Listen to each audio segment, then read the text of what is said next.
We came up with the theme, the overarching theme of making things better, whether it's thinking about their theme and their subject matter, thinking about if they want to approach somebody externally to kind of collaborate. The idea about collaboration within the course and collaborating with other people from different disciplines, and also getting them to think about materials and their resources that they're using and the impact that they have on the climate and their surroundings within the university as well. To kick off the week, we set a brief for the students called Walk, Talk, Make. Every student on the course was given a lump of clay, and the idea was that students would take the clay, they would head off campus, go for a walk, and use this opportunity to discuss their final major projects. So at the end of the day, the students brought their sculptural objects to the street in Central St Martin's, and it formed a long sculptural installation. We set up a series of lectures on Wednesday for all the students to come and join us. The theme of making things better meant that we were looking for external organisations and practitioners that had kind of made a change and made an impact in the way that they're working. Our main theme of our talk was looking at community, craft and confidence.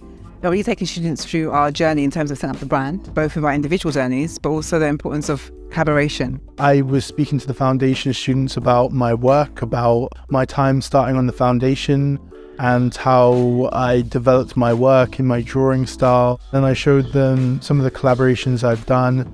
So stuff like Bridgerton and Netflix collaboration. For me, doing architecture, it was very inspiring to see what a fashion designer does and how their designs are made, and it was very inspirational for my own sort of process.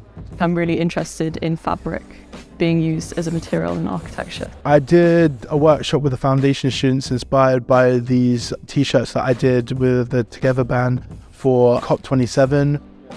I gave them inspirations looking at Vivienne Westwood, Kathleen Hamner and Walter Van Beirendonck, people who use fashion in a political way.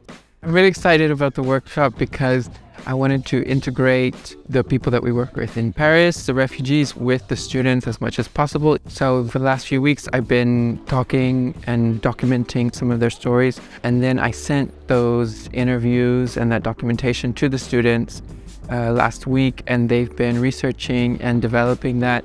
And I told them they can go off, on a tangent if they want in a new direction. I think I brought about 50 different fabrics that were donated by Balmain in Paris. We're gonna slice them up and cut them up and reinterpret them and make something really, hopefully new and innovative. The energy is just so positive here, so that was great. And to be here with Chloe was magical.